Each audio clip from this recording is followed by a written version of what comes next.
The Plague by Albert Camus is set in Oran during the 1940s. The book mainly focuses on the effect of plague in a society. Here's a quick rundown of the story. And here we go. In the beginning of the novel, the main character named Dr. Rooks steps out of his surgery and finds a dead rat in the hospital. He mentions it to a few of his coworkers, such as the concierge M. Michael, but they disregard the incident as a mere prank. However, the situation gets much worse, and soon the city government had to send out trucks to gather the dead rats and burn them. The disease becomes more prominent when humans start to become affected. M. Michael, the concierge who disregarded the significance of the dead rats, becomes the first character to die of the disease. Michael's death marks the end of the first phase of the plague and brings the second. The death toll continues to rise after Michael's death, but the authorities, namely Dr. Richard and the prefect, are reluctant to take action. The newspapers are also silent regarding the people who have died from the disease.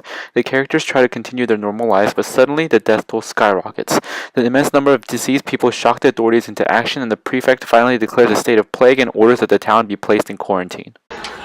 Oh no. Oh no. Oh no. After the town is placed in quarantine, Camus delves into the effect that quarantine has had upon the citizens of Oran. In the beginning stages of quarantine, individuals focus on their own personal sufferings, neglecting the fact that the plague represents an obstacle to the entire community. However, a turning point occurs after a month of the plague.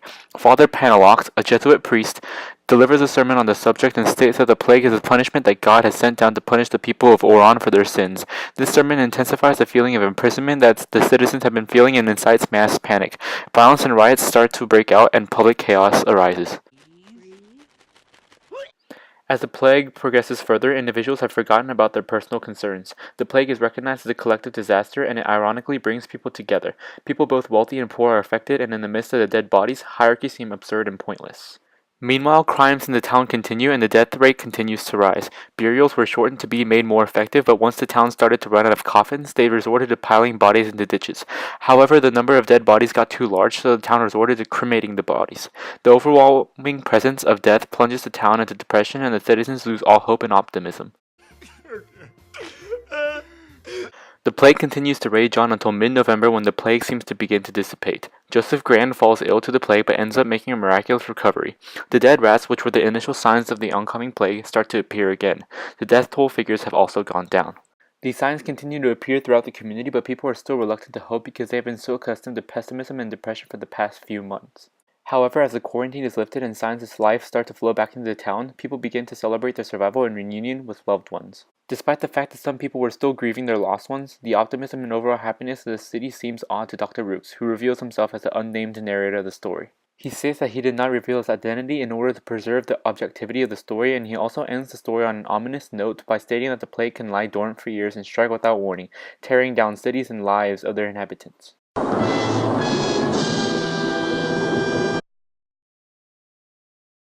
One of the most influential factors in the development of the plague and the emotions that follow it was the personal life of Albert Camus. Albert Camus had been struck with poverty and misfortune in his early life, beginning with the death of his father in World War I. His mother was an illiterate house cleaner, so Albert had only himself to rely on when trying to expand his education. He managed to become accepted into the University of Algiers, but in 1930 he contracted a severe case of tuberculosis. Evidence of Camus's life struggles can be seen in his prose. When Camus describes the quarantine of Oran, he states that all these people found themselves, without the least warning, hopelessly cut off, prevented from seeing one another again, or even communicating with one another. The sympathy with which Camus describes the sudden separation of loved ones can be connected back to losing his father in the war. Camus also uses the novel to express the isolation that he felt throughout his life, especially after events such as the death of his father and his contraction of tuberculosis. He illustrates his personal feelings by opening up the character's emotions to the readers. For instance, when describing Dr. Rooks' reactions to the plague, Camus says, "Finally, he realized that he was afraid. On 2 occasions he entered the crowded cafes. Like Cottard, he felt a need for friendly contacts, human warmth." The desire for a companion in Camus's personal life, in addition to the loss of many of his achievements through adversity such as war and disease, adds vivid detail to the story. Although Camus portrays the novel through an anonymous narrator in order to achieve objectivity, glimpses of his personal life and struggles can be seen in the way that Camus describes his characters and their situations. These flashes of personal pain that Camus incorporates into the story serve to enrich the story and make its events more meaningful and relevant to the reader. Albert Camus was heavily influenced by the philosophy of existentialism. Existentialism is the ideology that puts emphasis on the individual as a person who is free in determining their own development and future. Camus introduced existentialist ideas by addressing the fact that the universe does not care about the well-being of the people of Oran. He states that the characters had to be content to live only for the day, alone under the vast indifference of the sky. He continually repeats the word indifference to emphasize the unsympathetic way in which the lives of the people of Oran are regarded. However, once the plague had caused the cats to perish, the man looks less alert, less military. You can see he is worried. After a few moments, he went back into the room, but first he spat once on emptiness. The spitting on emptiness symbolizes the acceptance of the triviality and purposelessness of life. These images of indifference are contrasted by the behavior of the group of people led by Dr. Rooks who continue to fight the plague. Jean Tarot draws up a plan for voluntary groups of helpers, and Dr. Rooks continues to persevere despite the consistent high death rates of the people of Oran. Rather than give in to the plague that has already claimed hundreds of thousands of lives, Dr. Rooks and his supporters continue to resist the effects of the plague with the hope that they can take control of the future and return stability to Oran. Camus's fascination with existentialism can be connected back to his personal life as well. Camus had plenty of opportunities to quit and give up. His family was poor, his mother was illiterate, his father was dead, he had tuberculosis, and he had to work harder than others to achieve the same goals. However, despite these hardships, he continued to persevere and push through the adversities to become a prolific writer. This aspect of Camus's character is reflected in the character of Dr. Rooks. This personal involvement of the author's life in the novel adds to the meaning of the story by making it a personal testament of the author's perspective on life rather than just being a fictional tale. When Camus was writing The Plague, World War II was raging in Europe. Nazi Germany was taking over various parts of Europe, but Camus mainly drew inspiration from one country's resistance to the Germans, the French. The Plague is viewed as an allegory of the French resistance to the invading Nazi army. Camus characterizes Oran as a war zone, the deradicalization vehicle that rolls throughout the town. In addition to with the violence and riots that occur once Oran is placed in quarantine, alludes to a war zone. Throughout the book, Camus incorporates warlike phrases such as spurting blood, system of patrols, gunshots, and whip-crack sounds. Camus uses these descriptions to provide commentary on two scenarios. In one of them, Camus demonstrates the gruesomeness of the war and the negative effects that it has on society and personal lives. This negative commentary on war may be exacerbated by Albert Camus's personal loss of his father in the war. In the other scenario, Camus relates the plague to the Nazi invasion of France to describe the stifling chaos and fear that has infiltrated the town of Oran. This provides a deeper understanding of the impacts of the plague that Camus is describing. The imagery of war makes the dire situation in Oran more relevant to the readers who may understand the concept of war better than the concept of an epidemic. One of the impacts that the plague has had on philosophical thinking was the widespread ideology of absurdism. Absurdism is a philosophy that states that humans exist in a chaotic, purposeless universe. In The Plague, Camus identified 3 ways in which a person reacts to living in such a meaningless environment: commit suicide, believe in a divine entity, or try to create meaning in one's life. Camus advocated for the creation of meaning in one's life. The philosophy of absurdism is connected to the philosophy of existentialism that inspired Camus's work. Existentialism influenced Camus to give his characters purpose in a bleak environment. However, Camus's portrayal of different characters reacting to seemingly inevitable plague led to the modification of existentialism to include a broader scope of human behavior in an overall chaotic environment. For instance, in the novel, Carter tries to commit suicide because of a secret grief. Carter's immediate jump to suicide shows the broader scope that Camus's work takes on existentialism. Rather than develop every character with a strong will, Camus provides a comprehensive view of the different attitudes regarding the purpose of life, which influences the development of the philosophy of absurdism. The development of absurdism shows that Camus's background also affects the impact that he will have in future generations. For instance, Camus's background of immense loss leads him to develop his story with a hint of pessimism, which can be seen in the portrayal of characters who lose hope in Oran, such as Cottard.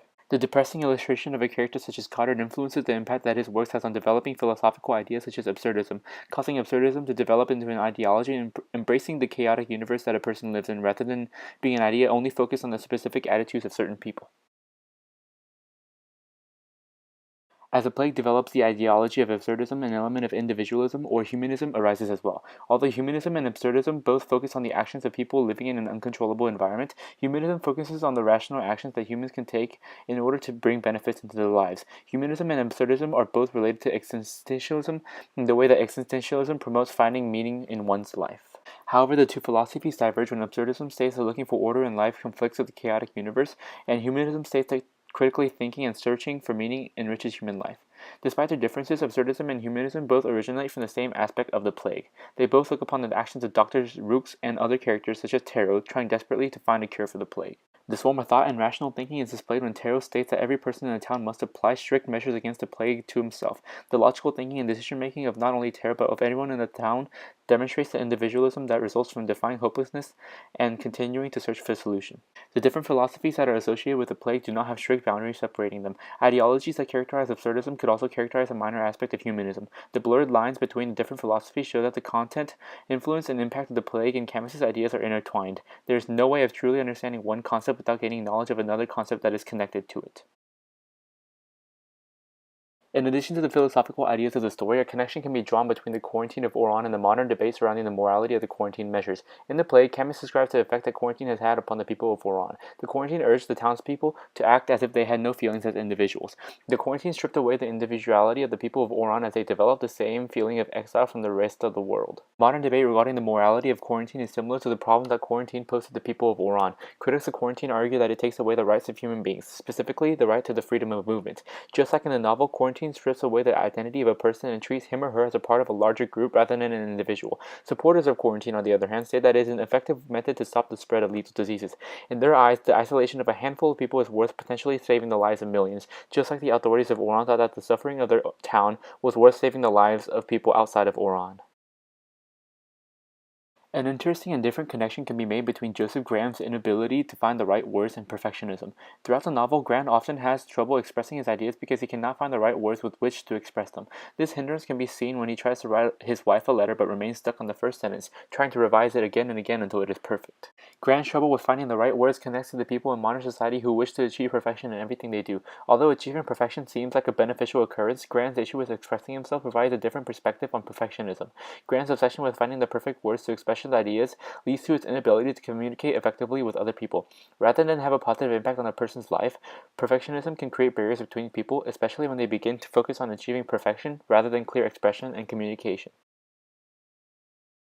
Throughout the investigation of background influences and forward connections related to the plague, it is evident that every aspect of the novel is interconnected.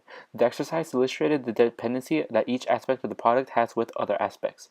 Because of the interactions between various elements of a work, it turns out to be difficult to completely understand one portion of the work without understanding its supplementary parts.